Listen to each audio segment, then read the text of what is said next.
Okay, so we will now start our forum in 5, 4, 3, 2, 1. Dahil po yan sa ating live sa Facebook. So again, okay, magandang umaga po sa ating lahat. My name is Mongo Alves of TV5,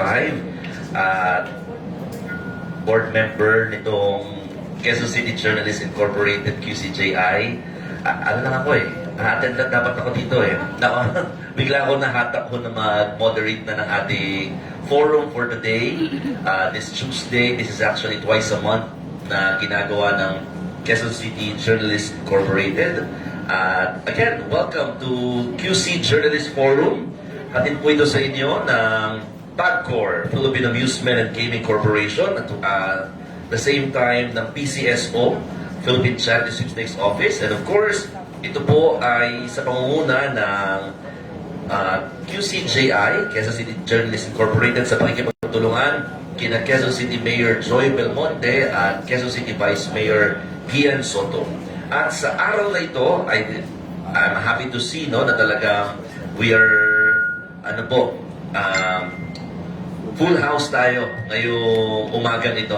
Maybe because very timely yung ating pag-uusapan ngayon, and most of our guests, our resource persons are actually parang interconnected, no? At alam na natin yung pinaka-baseline nilang lahat. Related po ito sa mga digital crimes, sa mga online issues, no? And scams at the same time. So, hindi natin papatagalin pa, no? I hope, maganda po, mapakilala muna natin sa bawat isa ang ating mga resource persons na pinagbigyan po tayo ngayong umaga nito. Palakpakan po natin, of course, Undersecretary Attorney Aboy Paraiso, the Executive Director of Cybercrime Investigation and Coordinating Center, the spokesperson of PNP Anti-Cybercrime Group, Police Lieutenant Wallen May Arancilio. Thank you po. And of course, ASEC for Operations and Services ng NACC, National Authority for Child Care, ASEC Rowena Makalintal. Thank you, ma'am. So, to start, of course, our forum, we will be asking at least a short opening statement man lamang sa ating mga guests, sa ating mga resource persons, para mag-guide lang po tayo on what's the latest sa kanilang mga pinangahawakang mga agencies. And let's start with Yusek Aboy. Sir, you've been in the news lately, especially yung mga scams na binabanggit po natin. Baka ho, may mga gusto ko muna i-share as an opening statement to us. Linawin ko lang nasa news ako dahil hindi ako yung scammer. Baka magka-ritual ako yung nagbubuking muna scam, di ba? Kasi February lang scam. But anyways, magandang araw po sa ating lahat, sa ating mga katuwang sa media. Maraming salamat po. Kayo po ang aming force multipliers.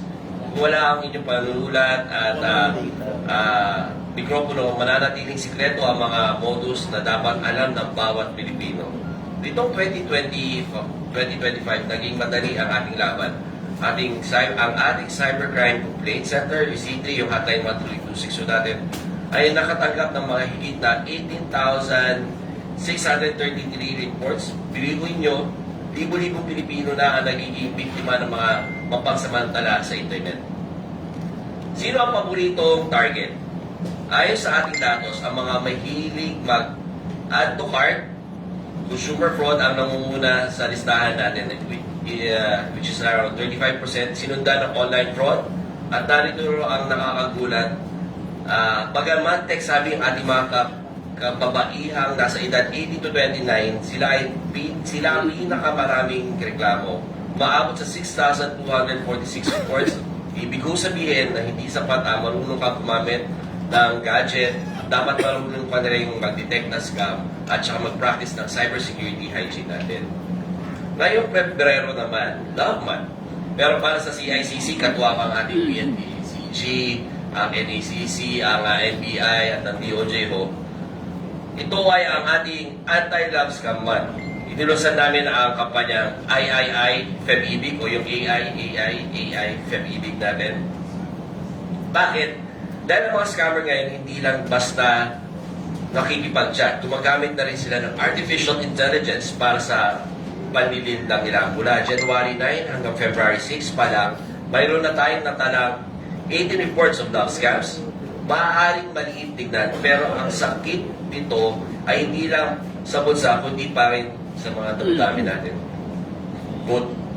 Sa 80 na ito, 10 ang lalaki at 8 ang babae. So mas dalas pala nabibiktima. Kami talaga ang biktima, yung mga kalalakihan.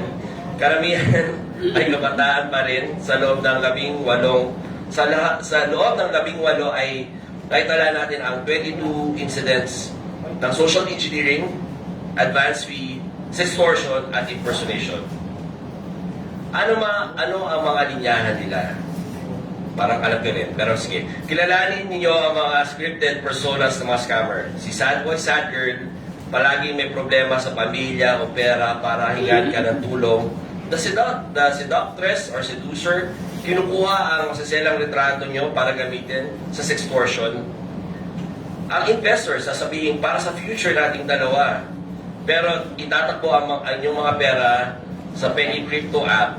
The servicemen or sa mga escort services, yung mga naghahanap ng mga afam dyan, magpapanggap na sundalo o modelo na hindi mo naman kailanman mamimit sa personal. Isa lamang to sa mga layunin nila. Iisa lamang ang layunin nila. Paibigin ka para ubusin ang laman ng bank account mo. Nagbabago sila kung saan tayo madalas naroon sa WhatsApp, sa Facebook, sa Tinder, pero hindi tayo papatalo. Sa tulong ng inyong agarang pagre-report, nakarecover tayo ng mahigit 1.4 million pesos ngayong taon pa lang. Isang malaking patunay na ang pagre-report sa hotline 1326 ay may bunga.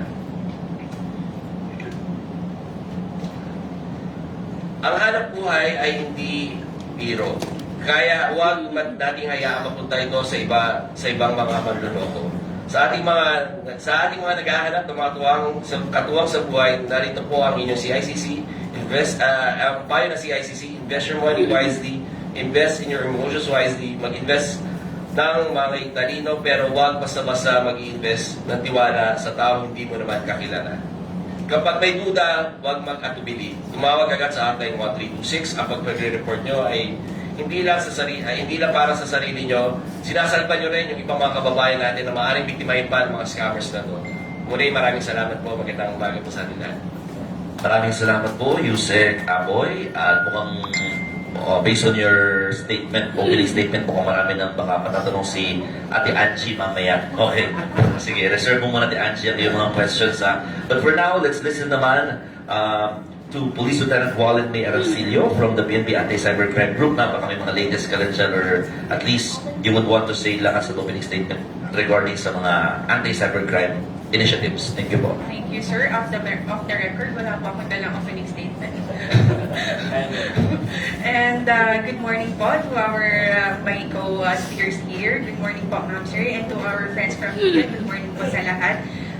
Sa ngalan po ng aming Director, Police Brigadier General Wilson C. Asweta, ako po si Lieutenant Arancilio, your spokesperson po, and I will be giving you updates po regarding po sa accomplishments and cybercrime incidents in the PNP ACG reported po. For 2025, we received po 10,184 cases, and for January 2026, it's 678 po. Ang pinakamadalas na nire-report sa PNP ACG is ang online selling scam, investment scam, and also the hijack profile, or ito po yung illegal access yung mga Facebook natin or yung mga accounts po natin, and social media accounts as well.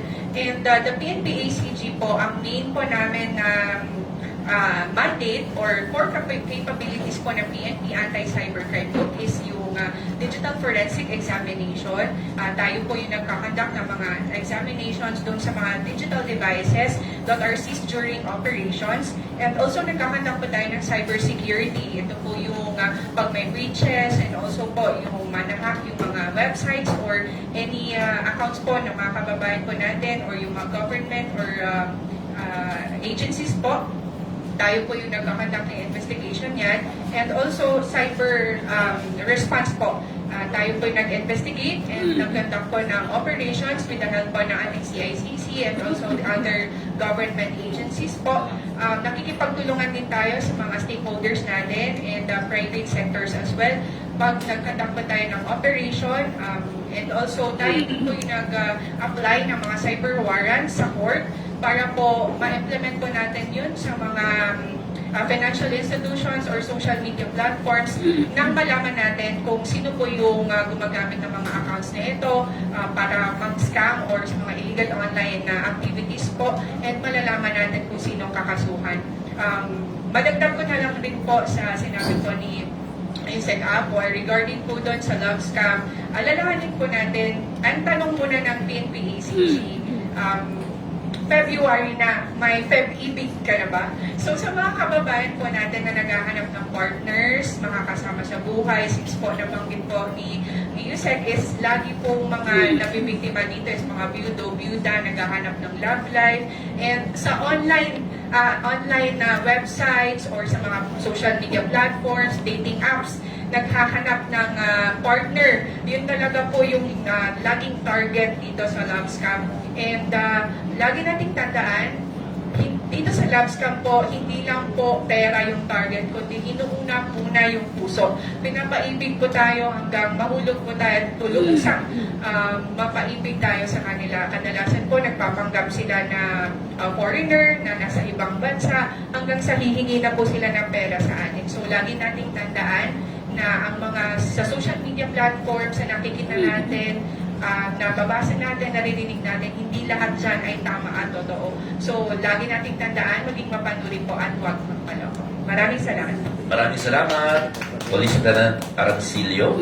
And of course, to hear some words, no, let's welcome Honorable Rowena Macalital, ASEC, especially ang NACC ngayon, talagang very active at saka intensive operations sa mga online adoption, di ba? Yung selling ng babies, siguro, you can give us an opening statement, ma'am. Yes po. Thank you po, Sir Mon. Thank you, Ma'am Angie, Yusek Aboy, and Lieutenant Arancilio. Sa inyo pong lahat, to the QCJI, maraming salamat po for giving an opportunity for the NACC to present to you our programs and to also expound on our advocacy in relation to this online baby selling scheme po na naglilipana po ngayon sa internet. But before that, I am here on behalf of Yusek Yanela Ejercito Estrada, our head of agency. And gusto ko na rin kunin ang pagkakataon na ito na ipakilala po sa inyo ang mandato ng National Authority for Childcare. Kami po ay attached agency ng DSWD, and kami po ang nag-handle ng pagpapaampon ng mga bata sa Pilipinas, pati na rin sa mga partner foreign adoption agencies, mga foreign countries natin. So we're the central authority in charge po sa pagdedeklara ng mga bata as legally available for adoption, para po sa domestic administrative adoption or for inter-country adoption. Kami rin po ang nag-handle ng foster care, kinship care, family life care sa Pilipinas, para po sa temporary care ng mga batang nangangailangan ng magulang at pamilya na mag-aalaga sa kanila. We're also the ones in charge po sa Foundling Recognition and Protection Act, kung saan po ating pong kinakalinga at pinapaampon ang mga baby na natatagpuan ng mga foundling kung saan-saan po sa Pilipinas. Gayon din po, ang NACC din po ang naatasan bilang chair ng DOJ-IACA Committee Against Illegal Adoption. Kaya po ang aming presence dito sa press con sa umagang ito ay patungkol po sa aming advokasya at panawagan para po tigilan na po ang illegal na pagpapaampon through the internet. Wala pong online adoption at hindi rin po tayo dapat nagbebenta ng ating mga anak kung gusto natin silang ipaampon. Ito po ay krimen. This is punishable by qualified trafficking, by 20 years to life imprisonment and 1 to 5 million pesos po na multa. Kaya po kami ay nananawagan sa ating mga kababayan, kung gusto po ninyong mag-ampon, hindi po sa internet ang tamang forum para tayo ay mag-ampon. We have a legal process and legal mechanism kung saan po pwede po kayo makipag-ugnayan sa National Authority for Childcare. At hindi na po magastos ang pagpapaampon sa Pilipinas ngayon because of Republic Act 11642. Administrative na po ang dating judicial process ng adoption, kung saan hindi nyo na po kailangan ng serbisyo ng abogado, hindi na po kailangan dumaan pa sa korte. Serbisyo lang po ng social worker at wala pong pinabayaran sa NACC o sa mga regional offices kung kayo po ay gustong mag-ampon. Ang ginagastosan lang po ng ating mga prospective adoptive parents ay yun lamang pong kanilang mga requirements para sila ay makapag-comply sa mga requirements para makapagpaampon. O di kaya naman, kung kukuha po sila ng serbisyo ng mga child-placing agency agency, natututok po sa proseso ng kanilang adoption. So mas streamline, mas simple, at mas mabilis na po at abot kaya at accessible na po ang administrative adoption. Kaya hindi po natin kinakailangan mag-undergo po ng online adoption dahil wala pong online adoption. Ito po ay illegal at meron po tayong legal adoption process under the National Authority for Child Care. Maraming salamat po. Thank you po, Asek Rowena. Again, thank you to all our media partners or media friends who are present right now. We are now opening the floor for questions. So again, to all the media personnel who will ask question, please introduce yourself. Anong media outfit, and let's limit lang ang question natin kasi yung mga nagpalista, marami-rami na ito. Baka abutin tayo ng alas 12 dito. Oo, i-clear lang po natin and please direct your question na lang sa ating mga resource person. So, let's start with the President of QCJI, Ate Angie de la Cruz of Filipino Star ngayon. Good morning po sa lahat at good morning sa panelists. Sa inyo pong tatlo na lang, pwede po bang bigyan natin yung public na paalala kung papaano sila makaiwas na mga biktima ng digital crimes?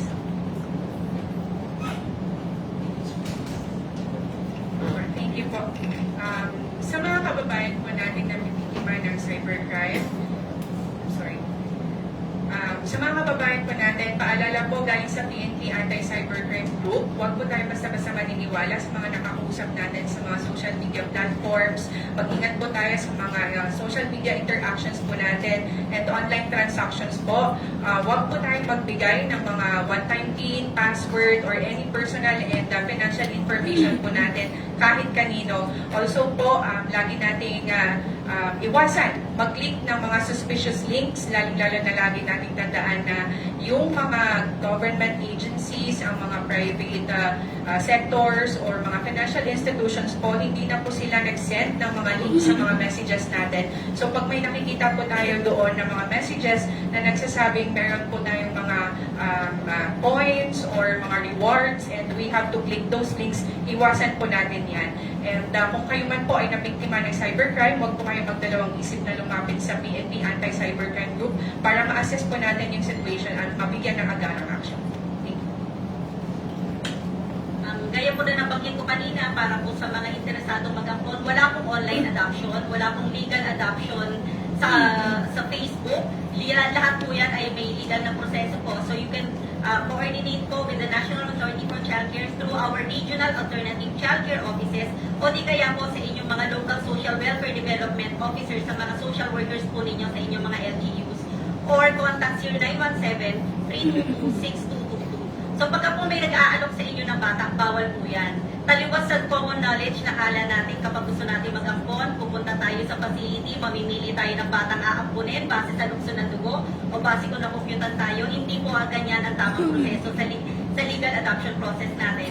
Meron po tayong matching process, hindi po pwedeng mamili ng bata kasi ang bata po ay minamatch base sa kakayahan ninyong pagtugunan yung pangangailangan ng mga bata na iyon. Kaya mag-ingat po tayo, wala akong online adoption. Salamat po. Emphasize ko na sinabi ni Asi ko yan. Pag nag-aalok sa inyo ng bata, bawal po yun. Yun yung emphasis natin doon. Pero ngayong gusto kong i-reiterate din yung sinasabi ni Lieutenant Wallen, no? Sa internet ngayon, interaction sa internet, kailangan mag-adopt na tayo ng zero trust policy. Lahat ng nakukuha natin in the internet, whether it's social media platforms or your feeds, kailangan pagdudahan nyo natin yan. Kasi yung mga scammers ngayon, di ba, ang biro natin, mga scammers may 4 na NMM. Pag may 4 na M ngayong love month para i-provide yung mga gusto nilang biktimahin yung matandang mayaman, madaling mamatay. Pero kami rin, meron din tayong 4 na M para naman maiwasan tayong maging biktima ng scam. Una kailangan maging mapagduda ho tayo at mapanuri. Huwag ho tayo maniniwala agad sa lahat na nakikita natin. Maging madapot ho tayo sa information. Pag hinihingi sa atin yung mga information na yan, huwag natin ibibigay, whether it's your name, phone number, OTPs, lalo na sabi ni Lieutenant Wallen, Pangatlo ho, maging snub. Okay lang ho na huwag niyong pansinin yung mga text messages, yung mga calls na hindi niyo naman kilala kung sino. Hindi na ho kasalanan maging snub ngayon. At pang-apat, mag-report. Importante ho malaman ng mga kababayan natin, gaya ho sa PNP, sa NBI, sa CICC ho, sa NACC, kailangan i-report natin lahat ng uri ng online harms. Hindi ho para sa sarili na lang natin dahil kadalasan kasi sa mga kababayan natin nahihiyang mag-report kasi nabiktima sila. Pero isipin nyo na lang yung ibang mga kababayan natin na pwedeng maging biktima pa nito. Again, your government can have several interventions. Unang-una, pa-block natin yung mga numbers na yan para hindi na nila magamit. Ipa-take down natin yung mga accounts, yung mga profiles nila para hindi na nila magamit. So, again, sa mga kababayan natin, practice natin yung 4Ms na yan, yung cybersecurity hygiene natin, yun, para mabawasan yung mga nabibiktima sa atin. Thank you to our panelists. Si Jelly Mendez ng TWIC. Sir, nabanggit nyo, patuloy na dumadami yung mga nabibiktima ng scam kasi marami na missing scam, love scam. Ano po yung may papayo nyo at kung ano yung sa tingin nyo pinaka-rason bakit patuloy na dumadami yung digital crimes? So, una muna, bakit dumadami? Dumadami to kasi nga, yung kaya nung sa campaign ng CICC, we're educating people na ginagamitan na tayo ng AI, whether it's through the scam or yung pag-profile sa atin. Yung pag-scam, yung, halimbawa, ngayon, dati, ina-advise namin ng PNP, i-video call nyo para alam nyo kung totoo tao. Ngayon, hindi na, bra. Yung deepfake ngayon, parang na siyang filter. Real-time ang deepfake ngayon. At ang mas nakakatakot na gamit ng AI is yung profiling ng mga biktima. So, pinoprofile na tayo dahil siguro tayo mga Pilipino, oversharing, kakain na lang, pipicture na pa yung kakainin natin. So, napoprofile tayo. So, ano na rin, tailor-fit na rin yung pag-scam sa atin. Alam nila kung ano yung uubra na scam sa atin, whether yung profile ng sad boy, sad girl, yung snowbird, yung investor scam.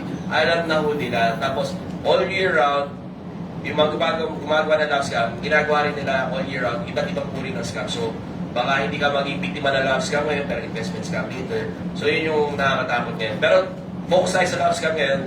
Gusto ko i-quote yung favorite philosopher ko, si Jennifer Lopez. Sabi niya, love shouldn't cost a thing. Diba? Sir, hindi ba to hindi ba siya connected dun sa, kasi yung mga SIM cards natin, di ba, bago mo siya magamit, kailangan may registration, may face na gagamitin. Hindi ba siya connected na dahil din doon lumalawak yung scam sa bansa at maraming naapektuhan? That should be supposed to hack yung PSA natin when it comes to yung field system natin, yung national ID natin. Pero hindi pa naman. Pero may mga ibang hacks sa ibang mga government agencies na nakuha yung mga numbers natin. Pero I think yun yung information lang. Pero kung yung profiling mismo, may participation tayo doon dahil oversharing nga tayo lahat ng emotions. Yung malungkot ka lang, magpo-post ka, tapos 3 seconds later, okay ka na. Magpo-post mo, okay na ako. Yun. Pero do you think, sir, effective yung registration sa mga SIM card? I think I can speak sa amin ng PNP at sa NBI na nakakatulong sa amin yung SIM card registration. Pagkaliba nakakuha kami ng phone number, na ibabangga namin yan sa SIM card registration details through cyber warrant. Ang problema lang, medyo loose ngayon yung SIM card registration details natin. Kaya nga pinapine-tune niya na i-limit na dapat may verification process. Kasi even yung school ID, pwedeng gamitin para sa pag-register ng SIM cards natin. So, medyo nag-ipara ngayon yung mga fake registration. So, we're trying to fine-tune that naman. Side po sa mga child, may bilang na po ba tayo? May datos tayo ng mga kabataan na yung sa online exploitation, yung mga cyberbullying, child abuse through online? Most likely po yung Council for the Welfare of Children and the DSWD would have data on those. But as regards NACC po, in relation po dito sa mga online baby selling operations na na-monitor po namin together with PNP, WCPC, Women and Children Protection Center, hindi pa namin nakaka-consolidate ang data namin with anti-cybercrime group, hopefully with the help of PIO Arancilio, makapag-consolidate din kami ng data. Pero based on the data that we have from the operations po ng PNP, WCPC, and the NBI HTRAD, na na-monitor po ng NACC through our social workers kasi every time po na may operation sila, nagre-request po sila ng presence ng social workers from the NACC. 2024 po, we've monitored 5 paid online baby selling operations. 2025, 8 po. And then ngayon, 2026, hindi pa po natatapos matapos ang first quarter, 22 na po kaming na-monitor. So all in all, 20 online baby selling and traffic operations po. 22 po yung mga biktima, mga minor na na-rescue natin. 32 po yung mga perpetrators na nahuli, and that includes biological mothers, biological fathers ng mga biktima, and meron na po tayong isang successful prosecution kung saan nakasuhan na po ng 20 years to life imprisonment and 1 to 5 million pesos po na multa for qualified trafficking and child abuse po yung ating perpetrator. Last na lang po, yung ano po yung hakbang natin or recommendation nyo, especially sa inyo po, kung may mga programs po ba kayo na pinapatupad sa bawat lungsod, and para maprotektahan din yung taong bayan, especially sa bansa, kasi possible na may mga pumapasok din ng mga espiya from other countries para maprotektahan din yung security ng bansa. In relation naman po sa mandato ng NACC, maliban po dito sa massive information campaign na para po maipalaganap yung pong knowledge na wala na pong, na hindi na po ganun kahirap, kabusise, kakomplikado ang proseso ng pag-aapon, para po sa mga nanay na hindi na po kayang alagaan ang kanilang mga anak. Although hindi po natin kinukonsinte yung pagre-relinquish ng inyong parental authority, but if you have problems and you're undergoing crisis, you can go to your local social welfare development officers para kayo po ay mabigyan ng tamang counseling, mabigyan po ng interventions para matulungan po kayo kung ano man ang crisis na kinakaharap ninyo para sa pagpapaalaga ng inyong mga anak. Kung at the end of the day po, kung after thorough counseling, you still decide that you want to relinquish parental authority, meron po mechanism para i-surrender po ninyo ang pangangalaga ng inyong mga anak. At kaya po natin silang ipaampon sa mga pamilyang Pilipino po na matagal na rin po nag-aantay at nagpipray na sila ay mamatch sa mga batang aamponin nila. So magpag-ugnayan lang po kayo. Hindi po kayo paparusahan, hindi po kayo ikukulong, kayo po ay ika-counsel, kayo po ay tutulungan para po as much as possible to keep the care and custody ng inyong mga anak. But if to no avail, we go through the process po of officially and legally relinquishing your parental authority para mahanapan po natin ang pamilyang pag-aalaga ang inyong mga anak. Salamat. Thank you, Asek. Ay, lahat ba isa-isa? Alright, thank you. For the PNP Anti-Cybercrime Group, we are conducting po cyber patrolling. Ito po yung conduct din tayo ng online investigation and monitoring po sa lahat ng mga social media platforms. And lahat po, halos lahat po ng mga illegal online activities ay nakikita po natin dyan. Ano po yung ginagawa ng PNP ACG? Kami po ang nag-request for the takedown of those pages. Nagkakandak din po tayo ng investigation, case build-up, and surveillance po para po mahuli yung mga taong ito. And also po, nagbibigay din tayo ng awareness po sa mga kababayan po natin with the help po ng ating CICC and other government agencies po. And kayo po na media friends po natin, malaki po yung tulong ninyo sa amin sa pagbigay natin ng paalala at babala sa mga kababayan po natin. Yusek?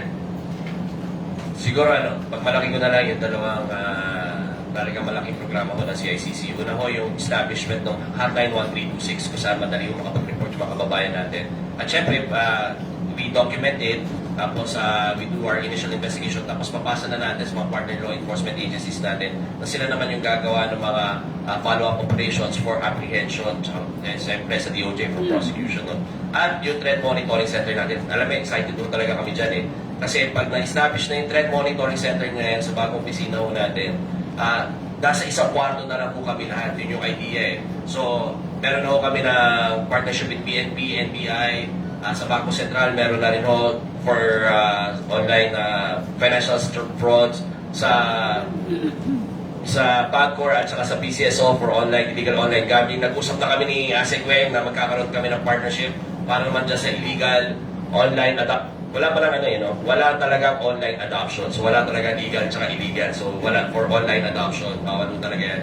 So andyan din yung DMW for illegal online recruitment. So nasa isang kwarto na lang kami lahat. We'll share our tools for monitoring sa lahat ng mga partners agencies natin para sa mga kanya-kanyang concerns nila. At saka madali na yung coordination kasi yun naman talaga yung dapat na nangyayari na yung mga scammers na to, feeling ko may confidence sila sa sarili. Alam nila yung ginagawa ng isa't isa eh. So dapat ang gobyerno rin ganun din ang sagot natin. Okay, salamat po to our panelists. Next to ask is Jason Segales from Inquirer. Ay, malis na. Sige, let's move to Alan Gatus from DZWB. Sir, kay ASEC Aboy muna. Balikan ko lang po yung mga statistics nyo kanina regarding dun sa 2025, 18,633 yung reports. Pagkatapos yung pumasok yung January to February, tama ba? Meron ng 18,000. 18 na incident. At karamihan ng mga nabibiktima natin regarding sa labs kami mga lalaki. Bakit po? So, ganito yan. Yung 18,000, yung previous year, we have 123 love scams reported. So, yung unang number na binato ni Sir Alan, yun yung whole Kabuuan. diba, lahat ng scams nandun na. So, last year we have 123 scams. Ngayon, nasa 18 na tayo. Kung ang tanong nyo, bakit puro lalaki, kadalasan lalaki ang nabibiktima? Kung gusto nyo yung sagot na ito para iwasan nyo yung hindi kayo mabiktima. No? Kasi yung may types of scams na dalawa, yung seductor at saka yung escort scams. Yun yung madalas na bibiktima sa mga titos at mga lolos of Manila ho natin. No? Kasi yung seductor scam, yun yung nagpapanggap ng mga batang babae, tapos hihinga ka ng compromising photos, tapos iba-blackmail ka.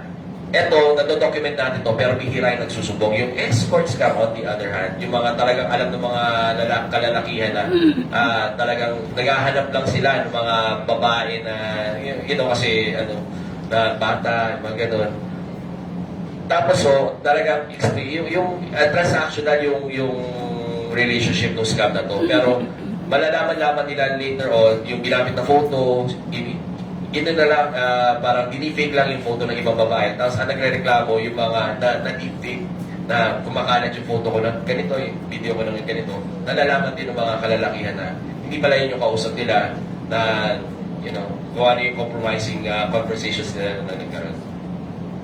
So, binanggit nyo na kanina, Lolos, ibig sabihin, may edad yung kadalasan biktima. Oo, may mga edad na talaga. Una, siguro because they're not tech-savvy. And second, because of pamilyado sila, hindi sila likely mag-report. So again, balik tayo sa AI profiling. Alam nila kung sino yung bibiktimahin eh. Alam nila yung hindi magsusumbong eh. So, yun. Ganun din ba yung statistics ninyo sa PNP ECG? For the PNP Anti-Cybercrime Group, sir, ang kadalasan pong nabibiktima sa atin, yes sir po, tama po si Sir Aboy. Ang kadalasan nabibiktima ng cybercrimes ay mga edad din po, mga retired, mga byuda, yung talagang naghahanap ng pag-ibig. And for the cybercrime po, ng pangkalahatan, ang nakikita po natin dyan is yung mga naghahanap ng instant pera. Kung minsan po nakikita din natin na greed talaga yung pinaka-reason tulad sa investment scam.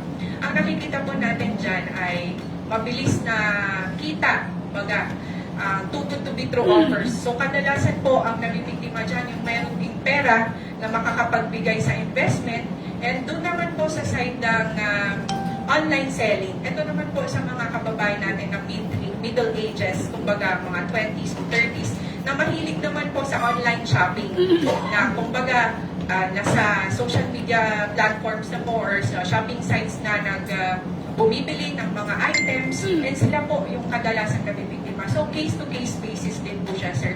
And doon naman po sa side ng mga nagbebenta naman ng mga SIM cards and mga e-wallet accounts po nila, sa nakikita naman natin, ang pinaka-reason nila po ay kahirapan. So, lagi nating sinasabi na ang kahirapan po ay hindi naman rason para gumawa tayo ng mali. And alalahanin natin na ang pagbebenta po ng mga accounts natin, personal accounts natin, or yung mga SIM card po na registered po under our name ay illegal po at pinagbabawal talaga sa batas at may kaakibat na fines and imprisonment. So when it comes naman po dun sa mga suspect, yun po yung pinaka-reason nila lagi, yung kahirapan po. Sa PNP ECG, ilan na po yung mga love scam cases ninyo nyo na pumasok na yung taon. Yung last year, ilan nga yung sa inyo? Kung sa CICC meron po sila 123 last year, may 18 ngayon.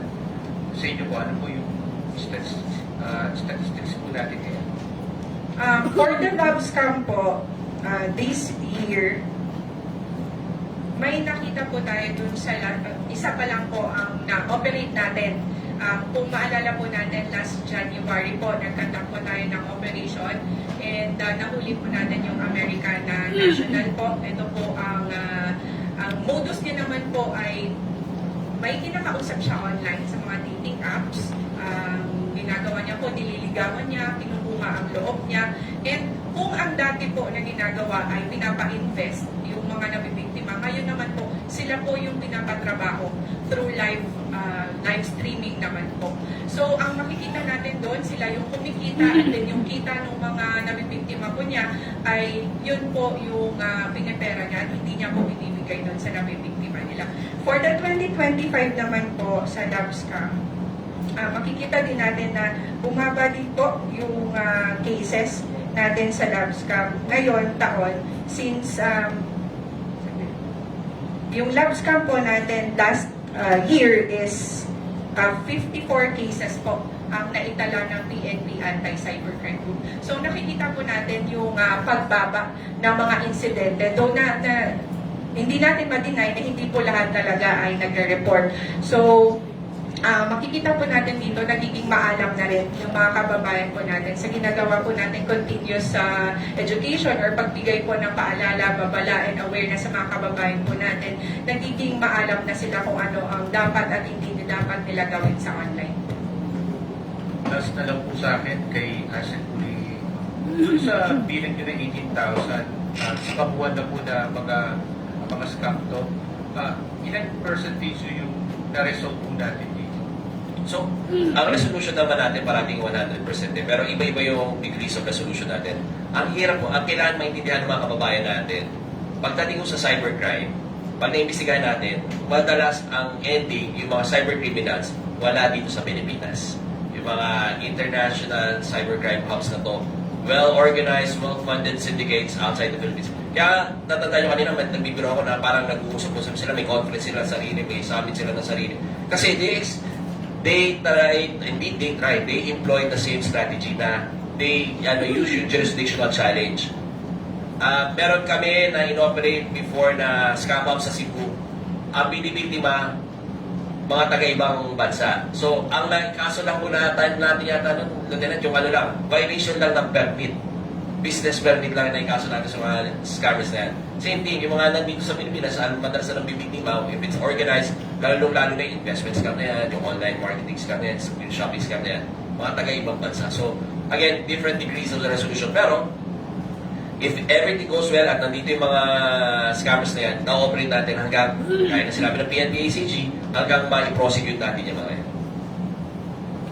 Okay, isa lang kay Asek, Rowena. Sa inyo po, kumusta yung marami po ba kayong nakasuhan? Ilan yung statistics natin ngayon? At kumusta na kung meron pa ba tayo na monitor na ibang mga centers na katulad ng mga nakalipas na taon na nagpapakilala ng mga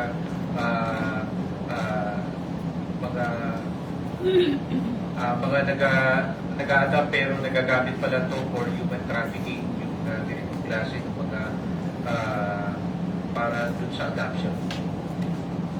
So far po sir, wala po tayong namomonitor ng mga facilities, residential care facilities or child caring agencies na nagagamit para po sa illegal adoption or para sa trafficking ng mga bata. Kasi po, mahigpit po ang panuntunan at monitoring po at standards po na meron para sa operation po ng ating mga child caring agencies under the DSWD regulatory authority po kasi ito mga facilities na ito. To answer your question po, kung meron na nakasuhan, out of 20 online baby selling operations po na na-monitor ng NECC since 2024, meron na po tayong isang successful conviction, qualified trafficking po at child abuse ang naging kaso, 20 years to life imprisonment po ang naging parusa sa perpetrator natin. Thank you, Kuya. Next to us is Sir Mike Goyagoy from RMN. Sir, kay Attorney Boy Sir, yung pagka tayo ay nakikipag-transact ang ordinaryong tao sa mga BPI or GCash, ang daming mga daming mga requisitos, napakaipit para mayroon pa mga PIN, marami kang mga kinikiin. Why is it na biglang parang na-hostage, biglang may ginagaya yung GCash, ginagaya yung text ng kung ano ng BPI mo, na kung saan ay na-hostage na nakaka-capture nila yung mga ganon, na hindi na nasasala ng NTC o ng CICC, itong ganitong uri ng mga scams. Ano bang mga problems, sir?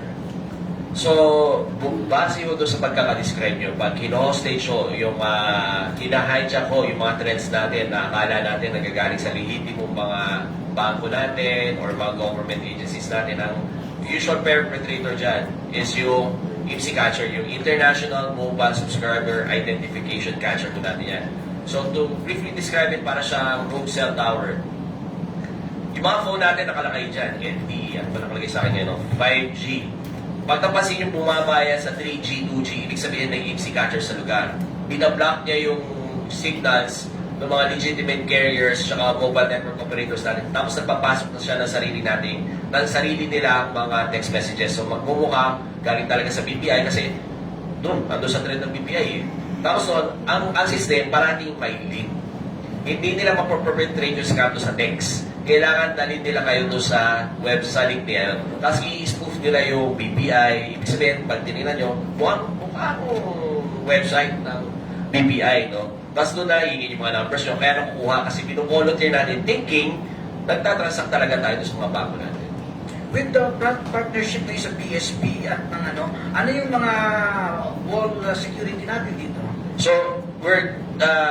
we will be coming up with a very extensive memorandum of agreement with PSP for online frauds, yung mga online lending institutions yan. At kasama na rin itong online banking scams na yan. Ang gagawin mo natin, kasi ang mahirap para sa mga biktima, and hindi ko naman tinatawag sa mga bangko to eh. Ngayon, isang participation mo lang, sabi ng mga bangko, wala na kami kasalanan dyan. Pag-click mo lang yung link, kahit wala kang pambinigay ng details, na-absent to si bangko dyan. So, we're trying to come up with stricter rules. Dapat ang shift, consumer protection. Kasi para sa bangko rin eh. Pag yung mga tao yan, nawalan na ng tiwala sa mga banking institution, financial institutions natin, kawawa tayo lahat, kawawa sila ng kliyente. So, they have to, yung pang-ingatan yung tiwala ng mga kababayan natin by, yung strengthening yung consumer protection nila. So isa pa, yung bigla na lamang may magme-message sa'yo, sinasabing, aalokin ka ng, pwede ka magtrabaho ng dito, may ganyan. How come na nakuha nila ang aming mga numbers, ang aming mga personal informations, tayo nga ay nag-registration act. Why is it na nape-penetrate pa nila ang aming personal data? So, mga previous hacking yan eh. So, yung mga, pag nahack yan, for two purposes eh. Pag nahack yan, either to, yung ransomware na tinatawag, manghingi ng pera sa iyo kasi may mga dito sa tax, yung denial of service, hindi mo magamit yung webpage mo. Or, more frequently than that, para kunin yung mga data natin, lalo na doon sa mga data custodians ng gobyerno, even private institutions nakukuha yung data natin, tapos ibibenta, malaking bentahan yan. I don't know with the statistics po ng PNP. Regarding naman po dyan sa na-receive natin ng mga messages, tama po si Yusek Aboy, yan po talaga yung mga IMSI catchers. So, as the technology evolve, ito naman yung mga scammers ay pinag-aaralan talaga kung paano mag-scam. Yan po yung tinatawag natin social engineering scheme. Kumbaga, dati po, mano-mano, ito po yung ginagamit nila na SMS blaster, ngayon po IMSI catcher na. So, kung nagtataka tayo na nakakatanggap tayo ng mga unwanted messages dahil po doon sa mismong machine na yon, dati po malaki pa po yan. Ngayon, portable na lang. At the PNP ECG, marami na po tayong nahuhuli. Wala lang ako specific na data ngayon, pero marami na po tayong nahuhuli.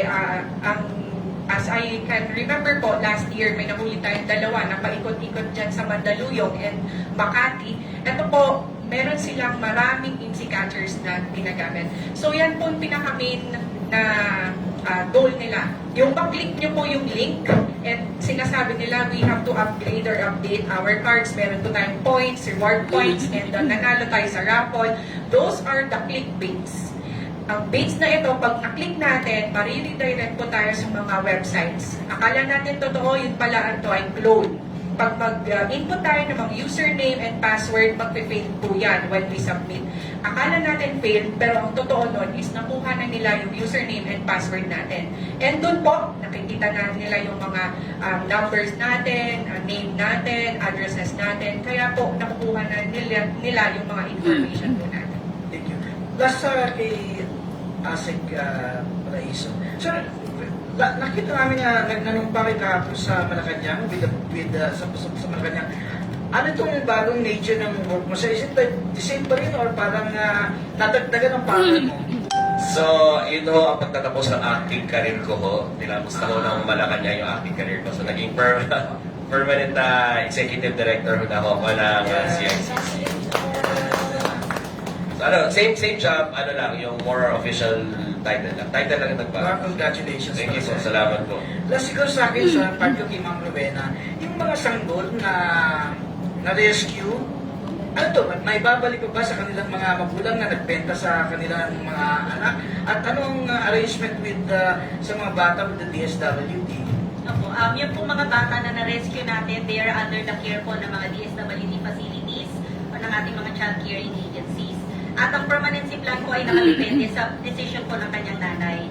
Kung yung nanay po intends to still reunite with the child after serving sentence o kung ano man ang mangyayari sa kaso niya, irerespeto po natin yon. Maghahanap po tayo ng mga kamag-anak na po pwedeng mag-alaga sa bata. O kung wala po pwede po natin ilagay yung pangangalaga ng bata sa ating mga licensed foster parents. And the NECC provides monthly financial subsidy po para sa pangangailangan ng mga foster children in the amount of 8 to 10,000 pesos monthly. Ngayon, kung ang nanay naman po ay mag-decide na hindi niya na kayang alagaan ng anak niya, gusto niya nang mag-relinquish ng parental authority, magka-execute po siya ng deed of voluntary commitment at ipoproseso po natin para madeklara na legally available for adoption ng bata. At yan po ay imamatch po natin sa ating 128 prospective adoptive parents na mga nag-aantay po sa buong Pilipinas ng batang aapo. Last na siguro ma'am yung kung sakali na ang isang bata pala ay naibenta, napunta siya, nawala sa kanyang biological parents at napunta sa ibang tao, paano natin ma-ensure na matutubo yan via the adoption mechanism ng DSWD and NACC?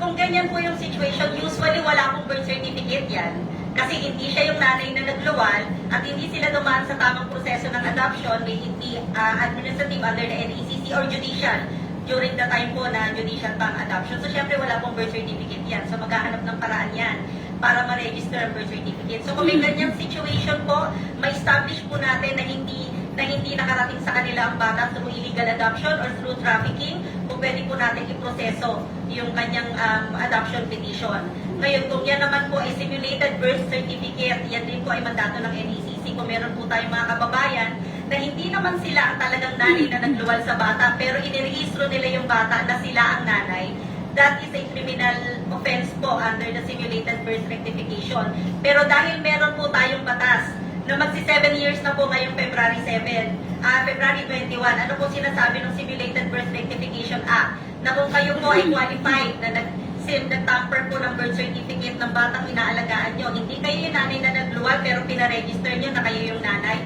Kung pwede at nangyari po yung tampering or simulation March 28, 2019 backwards, at kung inalagaan po ninyo ang bata at minahal po ninyo, yan po ay po pwede po natin idiretso sa rectification ng birth certificate, diretso na po ng adoption.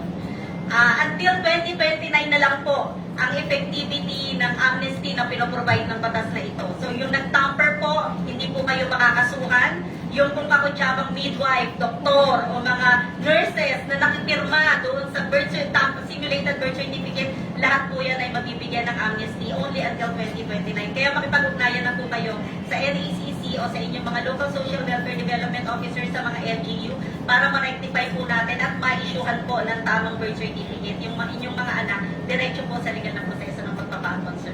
Thank you, ma'am. Last na lang, last na kay Yusek Paraiso.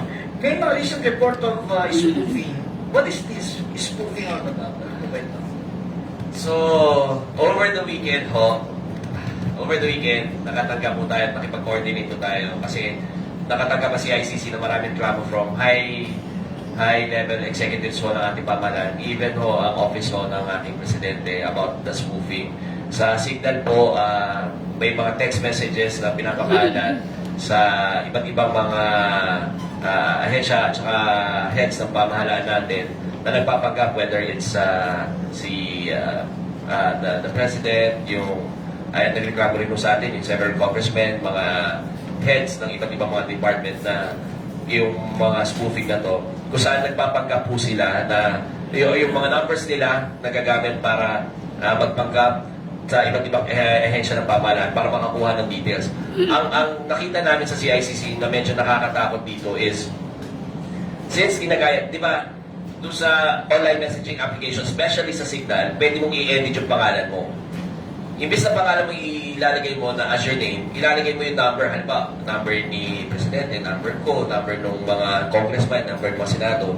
So, yun yung lalabas doon sa, pag nakita mo yung messages mo, yun yung lalabas sa taas, tapos inikausap mo. At pag in-screenshot mo yun, magmumukha may illegal transaction.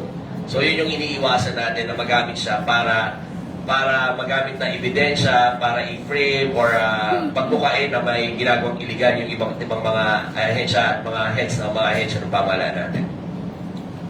Thank you, sir. Thank you. Thank you, Kuya Mike. Sir, can you tell us more about that spoofing? Anong mga ginawa ng action dito ng CICC? So we contacted, nakipag-ugnayan ho kagad ako kay COMELA to bring Signal here. Kasi yun yung platform na parang common na na-report over the weekend. At at the same time, we're now considering na i-block muna si Signal pag ganito ang patuloy at hindi sila makipag-ugnayan sa CICC at sa NTC po with regards to this problem of spoofing. So, pero tinitingnan natin yung mga, ang mahirap post kasi sa Signal, kaya ito yung naging choice of platform nila, hindi nakatalo yung number credential. Ibig sabihin, hindi namin makuha kagad yung numbers unless we talk to the application provider itself, si Signal mismo. Hindi natin makuha yung credential. Hindi namin mabangga doon sa SIM card registration details, mga numbers na to. And is it alarming? Right now, natamit niyo parang ang daming mga reports sa inyo. Over the weekend, it wasn't. Ano mo, ang pinaka-alarming sa amin, yung manner ng mga texts is parang nakikipag-transaction sa mga government officials regarding the flood control scandal.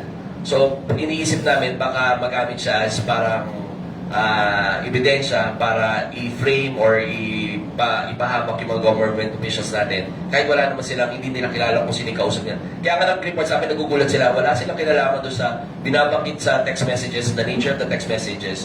Tapos, and yet, parang ang worry nila, baka totoong nanggaling sa mga high-level executives. No? Kasi yun yung lumalabas na number eh. Pero nung tinignan namin, hindi talaga siya yung number. Yun yung pangalan na ginamit. Yun yung number na yun, yung nilagay na as pangalan ng mga nag-i-impersonate sa mga officials na to. Sino po, madalas na lang sino po yung madalas target dito sa spoofing na ito? Hindi, mga ano yan eh. Itong over the weekend, maraming mga officials members of Congress, nakausap ko mga heads of agencies at yun nga, yung Malacanang sinabi si President na i-smooth daw over the weekend. Sige po. Next question to ask, si Janvic Mateo from Philippine Star. Janvic. Sir, doon po nga walang ano. So, they know the numbers of these high-level officials. Yun yung nakakagulat. Alam ko yung mga numbers ng mga high-level officials. Pero iniisip namin, for example kasi ako, I have two numbers. My private number at saka yung government at saka yung work number ko. Yung ini-spoof yung mga work numbers eh. So, kami naman, pag nag-text sa amin si, site ko na, si GML Robles, kasi partner namin sa anti-illegal gambling eh. Alam ko yung number niya. Pero, may nagulat, magugulat yung iba na hindi alam yung number niya, ilalabas yung number niya talaga. Pero ako, alam ko na ini-spoof siya kasi I have his numbers, tapos may sariling thread to mga number na to, hindi papasok doon sa regular thread ng conversation namin ni GM eh. So, yun yung palatanda sa akin that it's another number, pero ginamit nilang pangalan yung number ni GML. Sir, for background kasi Signal is being used then for privacy, no? It's known for privacy. So, some of the groups are okay with it because of the privacy side of it. Nag-respond na ba yung Signal sa inyo? So, I have to follow up with Com Ella kung ano, kasi hapon pala kami nag-usap ni Com Ella and she's finding a way kasi walang office dito si Signal eh. Wala silang presence dito eh. So, pag hindi talaga nakipag-cooperate at their platforms is susceptible to these kinds of spoofing, we might consider blocking temporarily hanggang mag-respond sila. Or, kung hindi talaga sila mag-respond, blocking them until they do, di ba? Then, tama ka. One particular feature na Signal, secure siya. Pero with that security, also comes anonymity. Dahil secure siya, hindi mo rin makikita yung numbers. So, pag nangi-smooth siya, di ba? Nahihirapan din kami i-identify at saka magkaroon ng leads na ipapasa naman namin sa law enforcement partners natin. Regarding sa MC catchers, meron po ba tayong policy to actually regulate the use? Or probably it's regulated, pero bakit may mga nakakapasok at nagagamit siya? So from a regulatory standpoint, bawal ho ang MC catcher, pinagbawal ho yung pag-import nito, yung parts dito ng ating National Telecommunications Commission. We have to remember, lahat ng devices natin have to be registered with the NTC. So, nakipag-ugnayan na rin si NTC sa customs. So, bawal ho talaga siya. And lalong-lalo na pag ginamit siya as text blasting device, papasok na si PNP-ACG yan.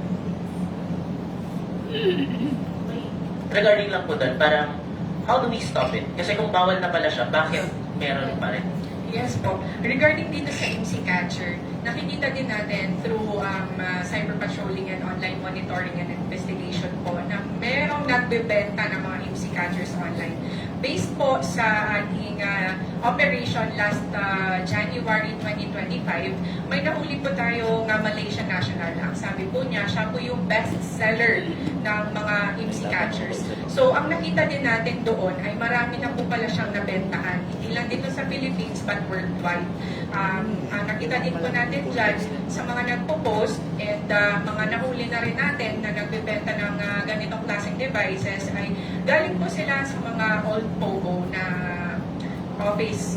And then, nung binana yung POGO, kinuha nila ito at binibenta online. So, anong ginagawa natin dito? Hinuhuli po natin sila and those sites na ginagamit nila sa pagbebenta ay pinapatignan po natin. Last na lang po on SIM registration. You mentioned yung cyber warrants para mabangga kung sino yung nakaregister. But have we actually went beyond that and started prosecution? Kasi parang hindi natatakot. Parang tuloy-tuloy pa rin yung pagbibenta, maggamit ng numbers.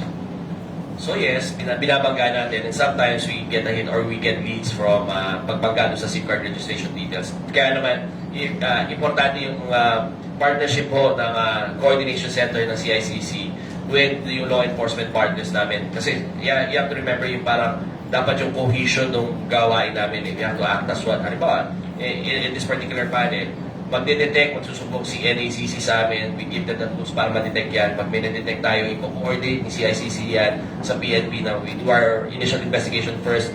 We get the numbers, we get all the particulars with regards to paano makukuha natin sa NTC, sa mga telcos, na mga credentials. Tapos, once we generate that lead, ang mag-follow up na lead na yan si PNP-ACG na yun. Tsaka si NBI, Cybercrime, ano ba ba? Yung dalawang yun. For the SIM registration, sir, it's very helpful talaga sa amin. Since doon natin matutukoy kung sino po yung mga cyber criminals na gumagamit ng mga numbers na ito para sa mga illegal online activities. Though, meron po talaga tayong mga kababayan na ginagamit din yung mga registered SIM cards po sa kanilang illegal online activities. Tulad ng pagbebenta ng registered SIM cards. Mas mahal po yung SIM card pag nakalink po ito sa fully verified na e-wallet account or financial institution doon po sa mga mobile banking devices. So, ang range po ng pagbebenta ng mga registered SIM cards ay 500 to 5,000 pesos. Meaning, ito din po yung ginagawa ng ibang cyber criminals para makakakita or yung easy money kumbaga. Kaya po, pinapaalala lagi ng PNP Anti-Cybercrime Group yung pagbebenta po ng mga registered SIM cards and mga e-wallet po natin, mga ATM cards ay pinagbabawal sa batas. Kaya itigil na po natin yan. At dito po ang PNP ACG, katuwang po natin yung mga government agencies po natin, minomonitor po natin yan at puhulihin po talaga natin yung mga nagbebenta ng mga registered SIM cards. Thank you. Thank you, Janvic. Next to us, si Kuya Jong Manlapas ng JCRJ. Ay, meron dyan. Follow lang po ako dun sa CICC. Attorney, gaano ba ka-effective yung, kasi noong 2023, hindi ko kung maalala natin na almost 23 million, 24 million mga na data yung nagkaroon ng breach doon sa registered SIM card natin.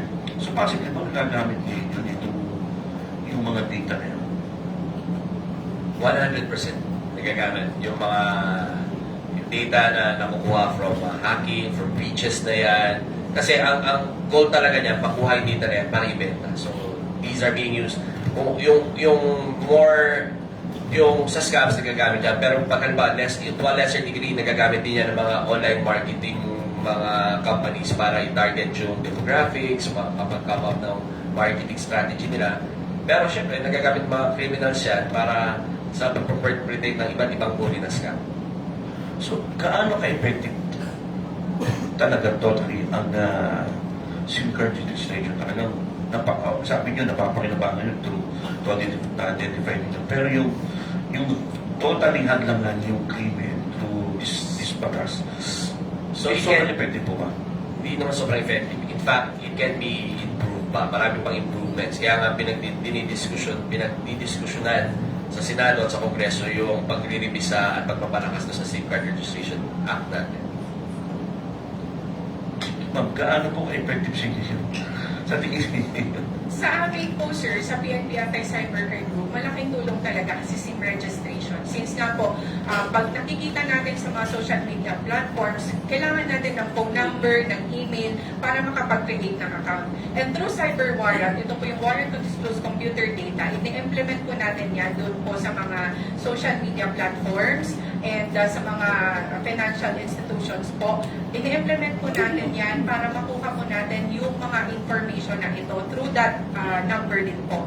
And then yun po, malalaman po natin kung sino yung kakasuhan. So, tama po si Yusek na kailangan po natin paitingin yung ating SIM registration. Like for example po, kailangan natin yung limit, kung ilan lang po yung pwedeng magamit, and yung my know your customer po, malalaman natin yung full details po doon.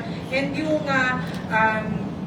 mismong paghigpit kung anong kailangan na photo, name, kung may duplications man po. Siguro po yun yung dapat na tignan din natin para sa SIM registration para mas strengthen po ito. Paano, may tanong na po, may mga text ako natatanggap na text message pero sinasabi ng cellphone ko na scam or something. Paano sila nakakagamit ng SIM card kung hindi naman registered yung SIM card nila?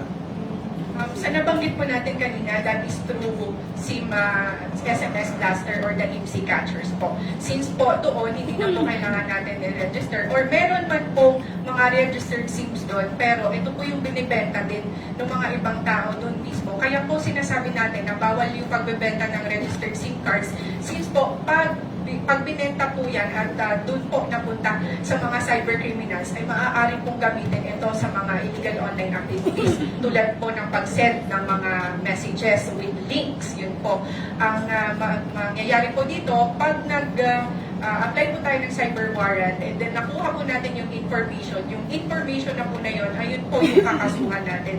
So, babala po sa mga nagbebenta, maaari po kayong magkakaso dito na mabibigla na lang po kayo na hindi naman kayo gumawa ng illegal online activities, mabibigla na lang kayo na may kaso na po kayo. Kaya, bawal talaga yan at itigil natin yan.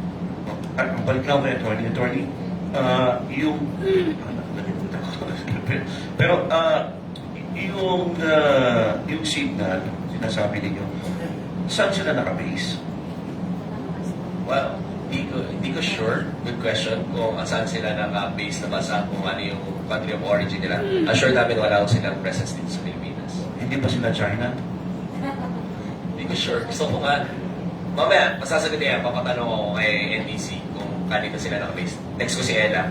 If ever sinasabi ninyo na ipapa-stop ninyo, ano ibig sabihin nun? Go block their applications illegally. Pwede natin gawin. Ibig sabihin yung gumagamit ng signal, so Hindi na magagamit yung signal dito sa ating bansa. Sige, thank you. Kay ma'am na lang, last na ako ma'am, kanina sabi ninyo, pag once inampun na, minahal yung bata, so pwede rin nilang register pag lumaki na. Paano po kung yung sanggol ay dinaraw, lumaki na, tapos sila, sa pangalan nila niregister, paano po natin malalaman o matitiyak na yung bata hindi galing dun sa namatay yung nanay, yung napulot, o baka dinakaw sa hospital? Kaya po maganda nga po na dapat idaan po sa legal na proseso. Kasi before we can declare a child legally available for adoption, talaga pong hinanap natin ng magulang. At kinuha po natin yung consent, yung tamang consent na talaga pong voluntary at sa puso nila, hindi sila napilitan, na talagang pinamaakto nila yung kanilang anak. At dinaan din po natin sa tamang proseso. So na-secure po natin na yung karapatan ng bata na siya ay madeklarang legally available for adoption at maangkon, na protektahan po natin at nasiguro natin na intact yung identity ng bata. Ngayon, kung may ganyang situation po na biktima pala ng trafficking yung bata, kapag po lumaki na yan, po pwede po siya mag-file ng rescission ng adoption. Kung sa pakaramdam niya, hindi siya naalagaan ng maayos, nagkaroon po ng threat sa buhay niya, magkaroon po ng physical, verbal, emotional abuse, yung adoptive parent niya, the child, now an adult, can file for rescission of the adoption po. Sa NACC din po nila itutulog yun. So, paano ma'am yung paano ma'am yung kinuha yung bata, ninakaw yung bata para alagaan, minahal naman nila ito, kani pinag-aaral, kani presidente ng Pilipinas, pinahal. So, possibly mahabol pa ba ng gobyerno yun, na mas pwede bang umasampahan? kapag po Kasi yung na, mga yung nagpanggap na wag nila. kasi po kapag po dumaan sa yung mga ganyang case po, pagka po dumaan po sa illegal adoption po, pwede po natin i-rescue ang bata. I-rescue po natin ang bata at kakasuhan po natin ang illegal adoption, yung prospective yung pong nag-alaga at yung pong mga kasangkot. Kung nagkaroon po ng bentahan, qualified trafficking po ang ikakaso natin. At i-rescue po natin ang bata at ilalaga po natin sa pangangalaga po ng mga qualified adoptive parents kung ang bata po ay madideclare na legally available for adoption. Ngayon, kung may nakita naman po tayong, kung nahanap po natin yung tunay na magulang ng bata o yung mga kamag-anak ng bata, we will work hard po para ma-reunify yung bata kung yun po yung mas makakabuti doon sa situation ng bata. Isa na lang, sobrang last. Kamusta po ang DNA, ano natin? Nagagamit ba natin yung DNA something natin to mahanap talaga yung tunay na magulang? Meron ba tayong proyektong gano'n? May ginagastos pa gano'n ng gobyerno? In some instances po, depende po sa case, pagka po may question po as to paternity or filiation po ng bata, may mga regional offices po tayo na nagre-require po ng DNA test sa mga bata. Kasi kailangan nga po natin makuha yung tamang consent sa mga otorisadong tao, yung sa magulang po ng bata. So kapag po may issue po, may question po as to filiation and paternity or maternity po dun sa bata, may instances po na nagre-require po at nagre-request po tayo ng DNA test. Okay, siguro last na, i-open natin ng mabilis na lang siguro. Sige, si Paolo muna. Then, si Ma'am. Tapos makalas na muna kasi 12 na. Alright. Isang oras na pala na nagtatanong. Magandang tanghali na po, no? I'd like to start off with both si Lieutenant Arancilio at si Attorney Aboy. According to data that was released by the Bangko Sentral ng Pilipinas just this month, ang pinakamatinding fraud losses na dahil sa cyber threats ay social engineering, account takeover, and identity theft at 76%, hacking at 13%, and card not present fraud at 8%. No?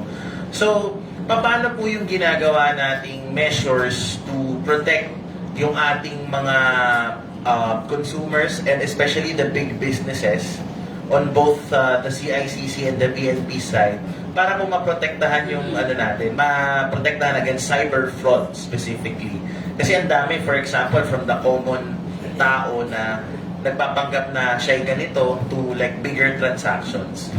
Lagi nating paalala po dyan, sir, is kailangan natin i-maintain yung proper hygiene natin, cyber hygiene natin, yung pag-use natin ng mga multi-factor authenticator, hindi lang po yung, huwag natin pabayaan na gumamit tayo ng mga madaling maisip na password. Kumbaga, we will use strong passwords here, yung mga, and then, huwag natin gamitin yung name and mga numbers natin or yung pangalan ng aso natin dun sa passwords natin. Kumbaga, alphanumeric yung gagamitin natin dyan. And also po, when it comes naman po dun sa mga businesses, ang lagi nating sinasabi is, paigtingin din nila yung KYC, yung Know Your Customers nila po, para hindi naman po mabilis na mapasok sila ng mga cyber criminals. And for the hacking naman po or illegal access, yan po nangyayari pag hindi po nakalink yung mga accounts natin dun sa phone number natin or yung sa mga emails natin. And kung basta-basta na lang pinapahiram natin din yung mga devices natin kahit kanino. And even po dun sa mga pag nasa mall tayo, pag binibigyan tayo ng mga brochures and yung may mga fill outan tayo doon, isipin natin na yung mga information na yon ay maaaring gamitin sa mga illegal online activities. So isa din po yun sa binibigay natin na babala at paalala sa mga kababayan natin. Lagi po awareness ang binibigay natin dun sa mga stakeholders natin, sa mga private and public sectors na nakakausap natin po. Okay. Just two fast questions. Kay Yusek Aboy, ano yung ginagawa natin, sir, naman na monitoring? Kasi di ba na-mention din na there is a risk that the Philippines might go back to the gray list of the Financial Action Task Force. So on the cybercrime investigation front, what are we doing para mabantayan natin itong mga suspicious transactions na to maintain the country's credibility, especially with local and foreign investors? That's a very good question, and it's a simple answer. In all problems kasi, the best approach really is a whole of society approach. It's not only a whole of government, whole of nation, but a whole of society approach. Kung saan ini-encourage natin yung mga sektor na to with the intervention of government, with the guidance of government, na mag-self-regulate sila. Kaya you have to remember kanina yung pinag-uusapan natin with all types of financial frauds. Nag-uusap kami ni BSP, we have to involve the private sector, not only the banks, but also their yung mga association nila. For example, yung mga Bank Association of the Philippines, Online Lending Application of the Philippines. So they can help us craft regulations and then we can help them self-regulate also. Kasi it's a combination of a technology solution and a policy solution pagdating din sa problema. Last na lang, sir. Yung sa Signal, ano po bang context nito? Bakit parang napag-uusapan na ito'y i-block sa Pilipinas? And we know that last year, yung group chat leaks sa Amerika because of Secretary Hegseth, nangyari sa Signal. So are we now pushing that government institutions, government agencies stop using Signal for the meantime? Kasi kung na-leak nga yung chat ni Secretary Hegseth, is it something that we are keen on recommending? Yeah. So, yes, and believe ako sa research talaga ng bilyonaryo. So, ang concept nito, we do not advocate for the suppression of these platforms for free speech. But we advocate that they be held accountable also pagdating lumagpas na sa threshold na cybercrime. We should be able to subpoena the data from these platforms to help us suppress cybercrime. Wala siyang prior restraint na i-regulate namin, ipa-block namin kayo para hindi makapagsalita yung mga tao. Hindi. Pag gumawa na ng krimen, ay dapat katuwang namin kayo sa pagre-resolve ng krimen na yun. So that's what we were advocating. Thank you, sir. Okay, thank you. Last question na lang from Eliza sa IBC. Magandang tanghali po. Para po sa PNP, ECG and kay CICC po. Recently po, merong kumakalat na leak na sex scandal. Ano po ba yung ginagawa nating hakbang para mapigilan yung pagkalat ng mga ganitong videos? And ano po yung mga kasong pwedeng harapin ng mga nagpapakalat nito? And reminders na lang din po sa public. Yung sa mismo sex scandal din. Kasi sanay ako doon. Yes, ma'am. Regarding naman po doon sa mga scandals or mga porn po na kinakalat online, ang ginagawa po ng PNP Anti-Cybercrime Group dyan ay minomonitor po natin lahat ng platforms po kung saan po ito kinakalat at nare-request po natin for takedown. And for the case na maaari nating i-file po dyan, ito po yung RA 9995 or the Anti-Photo and Video Voyeurism Act of year. But yun po, RA 9995. Ito po yung Anti-Photo and Video Voyeurism Act of 2009. Since po ito po yung pagpapakalat ng mga photos and videos of the person without his or her consent, in relation po yan sa Section 6 of RA 10175 or the Cybercrime Prevention Act of 2012, since po yung pagpapakalat nitong mga photos and videos po ay ginawa sa online or ginamitan ng ICT or Information and Communication Technology. So, si PNP, ano yan, sa attribution yan, mahanap nila kung sino yung kuha niyan, tapos ihulihin nila. Kami naman, from a policy standpoint and from a regulatory standpoint, we encourage a partnership with the social media platforms, again, to self-regulate. Dapat may capability sila na i-scrub yung kanilang mga platform, whether it's online adoption, pornography, yung mga violations ng Anti-Voyeurism Act natin, all types of cyber. Meron silang way para i-scrub yung mga sarili ng platform dyan. So, we encourage na parang i-ano nila yan. So, pinag-usapan na rin sa Congress ngayon on how we can get jurisdiction over these social media platforms. Kasi, again, with the same problem occurs wala silang presence dito sa Pilipinas to do, para pag isasapin na nga natin yung mga platforms na to, papadala pa natin sa Singapore, papadala pa natin sa Malaysia. So, Follow-up question na lang po.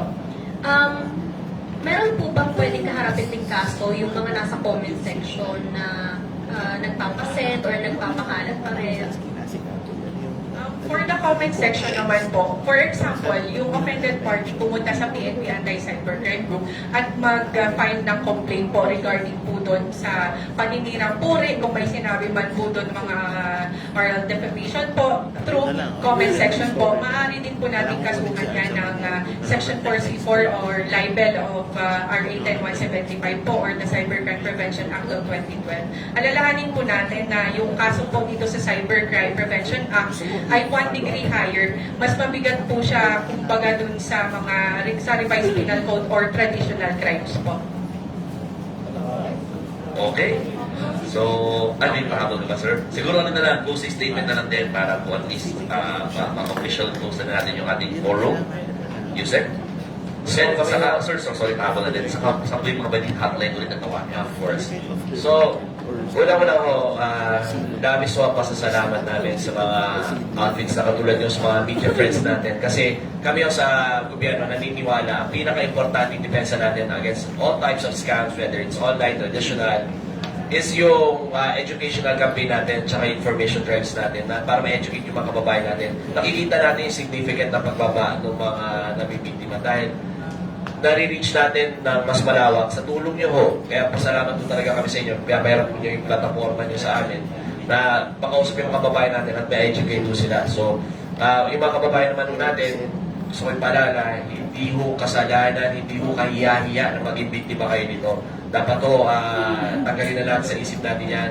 At kami naman, pag nagsubuko kayo sa CICC, whether it's through hotline 1326 or our social media pages, we're on Facebook, we're on Instagram, we're on TikTok. Yun lang, wala na. Okay, okay. So, pwede ko kayo magsubok sa amin and we guarantee your privacy. Yung information nyo hindi kakalat, lalo-lalo na yung personal information na ibabahagi nyo sa amin. So, maraming salamat po sa pag-ibita sa amin. Tsaka, again, thank you po. Good morning po. Thank you. Si Lieutenant. Sa ngalan po ng aming Director, Police Brigadier General Wilson C. Aspeta po, lagi po kaming nagpapasalamat na iniimbitahan nyo yung PNP Anti-Cybercrime Group sa mga forum na ganito. Talagang tama po si Yusek ang pagbigay natin ng cybercrime awareness sa mga kababayan po natin, yung mga babala, paalala. Ito po, education is the key po talaga para hindi mabiktima ng cybercrime. And sa mga kababayan naman po natin, huwag po kayong magdalawang isip na lumapit sa PNP Anti-Cybercrime Group. Kung kayo man po ay nabiktima, 24/7 po kaming bukas para tulungan kayo. Thank you, ma'am. Hotline po ulit is... Yung hotlines po namin, makikita po sa PNP Anti-Cybercrime Group Facebook page, yung may verified na chat po. Tandaan din po natin, wala pong online na complaint center ang PNP Anti-Cybercrime Group. Mas mainam po na pumunta po kayo sa pinakamalapit na PNP Anti-Cybercrime Group office para po maiwasan din nating ma-victimize kasi marami din pong gumagamit ng pangalan ng PNP ACG online po na kumbaga nagsasabi sila na ibabalik po nila yung pera ninyo. So huwag po tayo maniwala dyan. And lagi po nating tandaan, ika nga po ng aming director, laging tandaan, maging mapanuri, huwag magpaloko. Okay. And of course, from NACC, Asikway. Para po sa ating mga kababayang Pilipino na willing pong tumulong, naghahanap ng charitable work to do to society, to humanity, to our children, you can become adoptive parents po. Mag-apply lang po sa mga tanggapan ng NACC through our regional alternative childcare offices or through your local social welfare development officer sa inyong mga LGU.